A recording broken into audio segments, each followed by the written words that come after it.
Hello students, good morning all of you. After the completion of prokaryotic cells and their structure, we move towards the next point. So today we are going to discuss about the structure and functions of the eukaryotic cell. We know that cell is the basic structural and functional unit of life, and it is divided into two types, in which first is the prokaryotic cell and another one is the eukaryotic cell. So today we will start the eukaryotic cell structure. Okay, so see it here. Eukaryotic cell, the cells in which the nucleus has a definite nuclear membrane are known as eukaryotic cell. म्हणजे काय तर तुम्हाला सेल्सच्या तीन basic components माहीत आहेत की त्याच्यामध्ये एक जो असतो तो न्यूक्लियस असतो, दुसरा जो असतो तो सायटोप्लाझम असतो आणि तिसरा असतो तो सेल मेम्ब्रेन असतो. आणि युकॅरियोटिक सेल कशाला म्हणायचं तर अशा सेल्स की ज्यांचा न्यूक्लियस कसा आहे डेफिनाईट त्याच्या न्यूक्लियसला डेफिनाईट न्यूक्लिअर मेम्ब्रेन आहे, म्हणजेच वेल डेव्हलप्ड न्यूक्लियस प्रेझेंट आहे, आणि अशा सेल्सना आपण काय म्हणतो युकॅरियोटिक सेल्स असं म्हणतो. This cells exhibit presence of membrane bound organelles. आणि सेल जो आहे त्या सेलच्या सायटोप्लाझममध्ये मेम्ब्रेन बाउंड ऑर्गॅनिल्स आहेत आणि त्याला सेल मेम्ब्रेनसुद्धा प्रेझेंट आहे. हे त्याचं एक स्पेसिफिक कॅरेक्टरिस्टिक्स या युकॅरियोटिक सेलचं असतं की जे प्रोकॅरियोटिक सेलमध्ये मेम्ब्रेन बाउंड ऑर्गॅनिल्ससुद्धा नसतात आणि सेल मेम्ब्रेनही नसतं आणि त्याच्यामध्ये न्यूक्लियस प्रेझेंट नसतो, पण जेनेटिक मटेरियल डेन्स असतं आणि त्याला आपण न्यूक्लिऑइड असं म्हणतो. आपण फक्त इथं विचार करूया युकॅरियोटिक सेलचा की ज्याच्यामध्ये मेम्ब्रेन बाउंड ऑर्गॅनिल्स प्रेझेंट्स असतात, न्यूक्लियस प्रेझेंट असतो. For example cells of protista, kingdom protista जो आहे, किंगडम मोनेरामध्ये आपल्या प्रोकॅरियोटिक सेल्स असतात की ज्याचा न्यूक्लियस प्रेझेंट नसतो. परंतु when we think about the kingdom protista, त्या किंगडम प्रोटिस्टाच्या मेंबर्सच्या जर सेल आपण आयडेंटिफाय केल्या तर निश्चितपणे त्या युनिसेल्युलर आणि युकॅरियोटिक सेल्स असतात आणि त्याचा न्यूक्लियस वेल डेव्हलप्ड असतो, न्यूक्लिअर मेम्ब्रेन प्रेझेंट असतं, मेम्ब्रेन बाउंड ऑर्गॅनिल्ससुद्धा असतात. आणखीन cells of protista, plants, animals and fungi, हे जे चार रिमेनिंग जे किंगडम्स आहेत या सगळ्या मेंबर्सच्या सेल्स ज्या आहेत त्या कशा असतात युकॅरियोटिक सेल्स असतात, कारण त्याच्यामध्ये न्यूक्लियस असतो, मेम्ब्रेन बाउंड ऑर्गॅनिल्स सायटोप्लाझममध्ये प्रेझेंट्स असतात. Okay, the eukaryotic cells have different shape, size and physiology, but all the cells are typical composed of plasma membrane, cytoplasm and its organelles. For example, mitochondria, endoplasmic reticulum, ribosomes, Golgi complex म्हणजेच Golgi apparatus ज्याला आपण म्हणतो, etcetera, and a true nucleus. आणि त्याच्यामध्ये nucleus म्हणजे आता ह्या जे युकॅरियोटिक सेल्स आहेत त्याचे वेगवेगळे शेप, साईज, फिजिओलॉजी जरी वेगळे असेल तर त्याच्यामध्ये तीन बेसिक कंपोनंट्स या युकॅरियोटिक सेलमध्ये सेम असतात. आणि ते कोणकोणते असतात तर त्याच्यामध्ये वेल डेव्हलप्ड न्यूक्लियस प्रेझेंट असतो, न्यूक्लिअर मेम्ब्रेन प्रेझेंट असतो, म्हणजेच सायटोप्लाझममध्ये मेम्ब्रेन बाउंड ऑर्गॅनिल्स प्रेझेंट्स असतात, आणि लास्टला सेल मेम्ब्रेन. म्हणजे ह्या तीन कंपोनंट बेसिक असतात. ओके, तर ह्या सगळ्या युकॅरियोटिक सेलमध्ये तुम्हाला दिसणार आहेत. आता आपण बघायचं आहे की जे सेल्सचे कॉम्पोनंट्स आहेत त्याच्या अगोदर मी तुम्हाला एक डायग्रॅम दाखवतो आहे की जे युकॅरियोटिक सेलचं एक्झाम्पल आहे. इन डिटेल आपण बघणारच आहोत, फक्त तुम्ही याची लक्ष देऊन बघा. ही जी सेल आहे हे युकॅरियोटिक सेल आहे, ही प्लॅन्ट सेल आहे, तुम्हाला इथं दिसते. जसं आपण आत्ता चर्चा केली, as mention earlier, the eukaryotic cell have three basic components in it, and we know that plant cell is the example of eukaryotic cell. याच्यामध्ये तुम्हाला हा न्यूक्लियस दिसतो आहे, हा सगळा सायटोप्लाझम दिसतो आहे. सायटोप्लाझममध्ये तुम्हाला क्लोरोप्लास्ट दिसतो आहे, व्हॅक्युल आहे, परत रॅफाईड क्रिस्टल आहे, त्याच्यानंतर डस्ट क्रिस्टल्स आहे, मायटोकॉन्ड्रिया जिथं पॉवर हाऊस ऑफ एनर्जी आहे हा इथं प्रेझेंट आहे, सायटोप्लाझम तुम्हाला दिसतो आहे ज्याच्यामध्ये मेम्ब्रेन बाउंड ऑर्गॅनिल्स सगळे दिसतात, आणि हा मोठा जो आहे तो व्हॅक्युल आहे. म्हणजे काय, आणि सेल मेम्ब्रेन आहे, आणि in addition of cell membrane तुम्हाला माहीत आहे की प्लॅन्ट सेलमध्ये सेल वॉल प्रेझेंट असतं.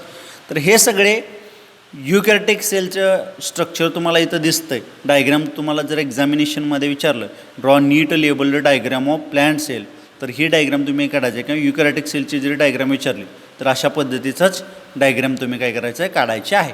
ओके, आता आपण याचे जे कॉम्पोनंट्स आहेत, युकॅरियोटिक सेलचे कॉम्पोनंट्स आहेत त्याच्या संदर्भात थोडीशी चर्चा करायची आहे आणि काही पॉईंट्स आपण बघायचं आहे. We know that there are different cell components which is present in the eukaryotic cell. Mostly 3 basic components, in which first is the nucleus, another one is the cytoplasm, and third one is the plant cell membrane. Okay, आणि त्याच्यामध्ये membrane bound ऑर्गॅनल्ससुद्धा present असतो. आणि when we think about the cell, plant सेलच्या ज्यावेळी आपण विचार करतो त्यावेळी in addition to the cell membrane एक प्रोटेक्टिव्ह लेअर जो सेल्युलोजनं तयार झालेलं असतं की जिचं नाव सेल वॉल आहे. मग त्याच्यापासूनच आपण सुरुवात करूया आउटरमोस्ट लेअरपासून. तर सेल वॉल, आता बघा कॉम्पोनंट्स ऑफ युकॅरियोटिक सेल आपण बघणार आहोत. त्याच्यामध्ये बघा सेल वॉल. आता सेल वॉल कशी असते? It is rigid, supportive and protective outer covering of plasma membrane of plant cell, fungi and some protist. म्हणजे हे सेल वॉल कुठं कुठं आपण जनरली विचार करतो की प्लांट सेलमध्येच फक्त सेल वॉल असतं, तर असं नाही आहे. काही मेंबर्स जे प्रोटिस्टाचे आहेत, काही मेंबर जे फंगायचे आहेत आणि प्लांट सेलचे जे सेल्स आहेत याच्यामध्ये तुम्हाला एक आउटर मोस्ट लेअर जे प्लाझ्मा मेम्ब्रेनच्या बाहेर जे सपोर्टिव्ह आहे, जे रिजिड आहे, जे प्रोटेक्टिव्ह आउटर कवरिंग आहे त्यालाच आपण सेल वॉल असं म्हणतो.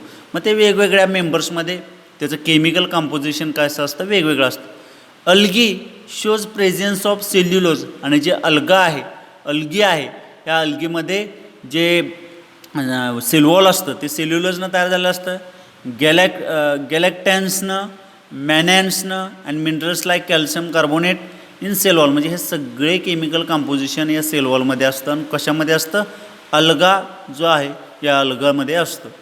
In other plants it is made up of hemicellulose. म्हणजे बाकीचे जे प्लॅन्ट्स आहेत अदर दॅन द अल्गा त्याच्यामध्ये बघा hemicellulose, pectin, lipids and proteins यानं तयार झालेलं असतं. Microfibrils of plant cell, the microfibrils of plant cell wall shows presence of cellulose which is responsible for rigidity. आणि या सेलच्या रिजिडिटीसाठी रिस्पॉन्सिबल असणारा फॅक्टर कोणता आहे? तर मायक्रोफायब्रिल्स आहेत की ज्याच्यामुळं सेल्युलोजनं तयार झाले असतं, त्याच्यामुळं रिजिडिटी प्लांट्सला एक प्रोव्हाइड होतं. Some of deposits of the cell wall are silica, grass stem जे गवत आहे त्याच्या स्टेमला सिलिकानं तयार झालेलं असतं. आणि याच्या बघा epidermal walls of land plants. त्याच्यानंतर इथं बघू शकता तुम्ही suberin, endodermal cells of root, wax, lignin. It gives shape to the cell and protects from mechanical injury and infections. म्हणजे हे जे काही स्ट्रक्चर्स तुम्हाला दिसत आहेत की वेगवेगळ्या केमिकल कंपोजिशनने तयार झालेले आहेत, जो सेल वॉलच्या संदर्भात आपण चर्चा करतो, तर ते सेलचं फंक्शन काय आहे? तर what is the function of cell wall? It gives shape of the cell. सेलला एक पर्टिक्युलर शेप देण्याचं काम करतं. And protects from mechanical injury, म्हणजे मेकॅनिकल इंजुरीच्या पासून ते थांबवतं, वाचवतं.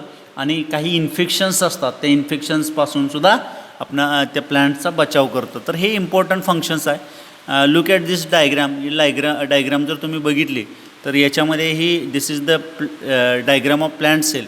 आणि ही जे आउटरमोस्ट लेअर तुम्हाला दिसते outer than cell membrane, cell मेम्ब्रेनच्या बाहेर, तर हे जे आउटरमोस्ट प्रोटेक्टिव्ह लेअर आहे ज्याला आपण सेल वॉल असं कन्सिडर करतो. आणि कोणकोणत्या मेंबर्समध्ये? प्लांट्स, ऑल प्लांट्स सेल्समध्ये प्रेझेंट असतं. आणि प्रोटिस्टा, फंजाय आणि जे तुम्हाला सांगितलेलं आहे प्लांट यामध्ये तुम्हाला दिसतं. ॲनिमल सेलमध्ये हे ॲब्सेंट असतं, ॲनिमल सेलमध्ये प्रेझेंट नसतं. ओके. त्याच्यानंतर आपण बघूया हे ॲनिमल सेल. आता ही ॲनिमल सेल जर तुम्ही बघितले, this is the diagram of animal cell. ही सुद्धा एक युकॅरियोटिक सेल आहे की ज्याच्यामध्ये तुम्हाला हे डायग्राम्स आहेत. आपण ही सेपरेटली याची स्टडी करणार आहे. न्यूक्लियस तुम्हाला दिसतो, सायटोप्लाझम ही मेम्ब्रेन बाउंड ऑर्गॅनिल्स आणि आउटरमोस्ट लेअर जो प्लाझ्मा मेम्ब्रेन त्याच्या बाहेर तुम्हाला सेल वॉल दिसत नाही, कारण ॲनिमल सेलमध्ये सेल वॉल ॲब्सेंट असते.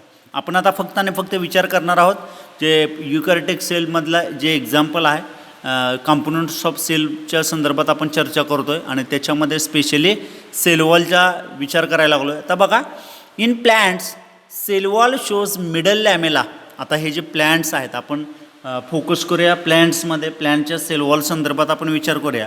तर याच्यामध्ये काय आहे बघा, in plants cell wall shows middle lamella, या सेल वॉलमध्ये मिडल लॅमेला प्रेझेंट असतो, primary wall and secondary wall, म्हणजे 3 कंपोनंट्स याच्यामध्ये तुम्हाला दिसणार आहेत.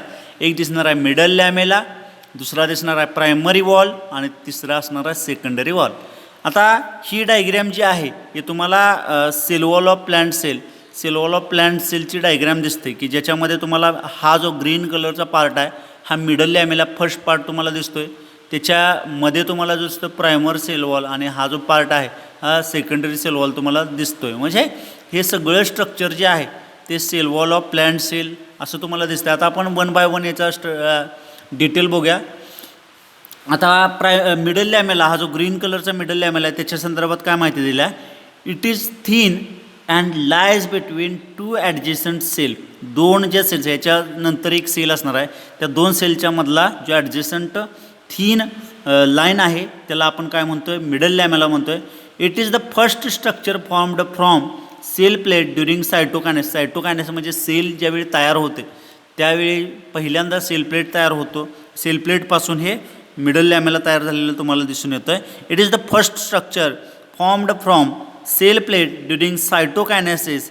It is mainly made up of pectin. आणि हे जो मिडल लॅमेला आहे हा तुम्हाला दिसतोय, हा मिडल लॅमेला कशानं तयार झालेला आहे, तर हा मिडल लॅमेला तुम्हाला pectin, calcium and magnesium pectate या सगळ्या कंपोनंट्सनी तयार झालेलं तुम्हाला दिसतं. Softening of ripe fruit is due to the solubilization of pectin. आणि जे फ्रूट्स असतात प्लांट फ्रूट्स कशा आहेत, प्लांट्सचा एक पार्ट आहे, तर त्या फ्रूट्समध्ये रायपनिंग म्हणजे जे softening of ripe fruits is due to the solubilization of pectin. आणि पेक्टिन सोल्युबल झाल्यामुळं जे फळं असतात त्याचं आउटरमोस्ट कवरिंग आहे त्याच्यामध्ये सेल वॉल आहे, त्याचं सोल्युबलायझेशन पेक्टिनचं झाल्यामुळं ते काय होतं तर पिकतात आणि त्याची जी लेयर आहे ती अतिशय पातळ असते. सेकंड पार्ट ऑफ द सेलवॉलचा सेकंड पार्ट आहे प्रायमरी वॉल, जो तुम्हाला हे इन बिटवीन दिसतो की ज्याच्या आतमध्ये तुम्हाला पेक्टिन दिसतात, सेल्युलोज मायक्रोफायब्रिल आहेत, हेमी सेल्युलोज आहेत हो ना. तर हे सगळे कंपोनंट्स याच्यामध्ये तुम्हाला दिसत आहेत जे प्रायमरी सेल वॉल रिप्रेझेंट करतात. इन यंग प्लांट सेल्स, ज्या यंग प्लांट सेल्स आहेत, it is capable of growth. आणि ग्रोथसाठी रिस्पॉन्सिबल असणार आहे प्रायमरी सेल वॉल आहे. It is laid inside the middle lamella. Middle लॅमेलाच्या आतमध्ये तुम्हाला दिसतं, it laid inside the middle lamella. It is the only wall seen in meristematic tissue. आणि हे यंग प्लांटच्या मध्ये असतात म्हणून हे मेरिस्टेमॅटिक टिश्यूमध्ये तुम्हाला जनरली दिसतं आहे. Which is responsible for the growth of plants. Mesophyll and pith, mesophyll सेल्समध्ये आणि पिथमध्ये सुद्धा हे प्रायमरी वॉल्स तुम्हाला दिसतं. आता आपण नेक्स्ट पॉईंट बघूया, सेकंडरी वॉल. आता सेकंडरी वॉल हा सुद्धा एक सेल वॉल ऑफ प्लांटचा एक कॉम्पोनंट आहे जो तुम्हाला इथं दिसतोय. Secondary wall it is a present inner to the primary wall. या प्रायमरी वॉलच्या आतल्या बाजूला तुम्हाला हा दिसणार आहे secondary wall. It is present inner to the primary wall. Once the growth of primary wall stop. आणि ह्या प्रायमरी वॉलची ग्रोथ ज्यावेळी थांबते त्यावेळी काय होतं, सेकंडरी वॉल इज लेड आणि सेकंडरी वॉल त्याच्यापासून तयार होतं.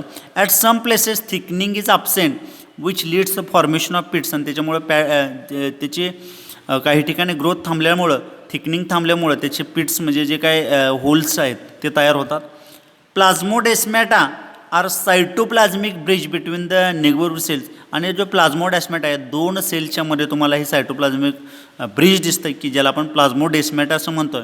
It shows pores between cell wall and middle lamella. Cell wall आणि मिडल लॅमेल्यामध्ये काही पोर्स दाखवत आहेत due to the absence of thickening. तर अशा पद्धतीनं हे सेल वॉलचं स्ट्रक्चर आहे जे cell wall is the component of eukaryotic cell. Eukaryotic सेलचा एक कॉम्पोनंट म्हणून आपण त्याच्याकडे बघू शकतो. डायग्राम तुम्ही बघितली तर हे डायग्राम तुमच्या एक्झामिनेशनसाठी अतिशय महत्त्वाचे आहे, ते तुम्ही चांगल्या पद्धतीने तयार करायचं आहे. Okay, I hope all of you understanding very well. तुमच्या लक्षात आलं असेल की सेल वॉल जे आहे त्याचं स्ट्रक्चर कसं आहे आणि त्याचे कॉम्पोनंट्स 3 असतात. त्याच्यामध्ये तुम्हाला माहीत आहे की त्याच्यामध्ये पहिलं जे आहे ते मिडल लॅमेला आहे, दुसरा प्रायमरी सेल वॉल आणि तिसरा जो आहे तो आहे सेकंडरी वॉल. ओके, तर अशा पद्धतीनं हे सेल वॉल हा कॉम्पोनंट आपण इथं संपवलेला आहे. नेक्स्ट जो आहे जो सेल मेम्ब्रेन किंवा प्लाझ्मा मेम्ब्रेन किंवा बायो मेम्ब्रेन ज्याला आपण म्हणतो तो नेक्स्ट लेक्चरमध्ये आपण डिस्कस करणार आहोत. इथं आपण थांबूया. Thank you very much.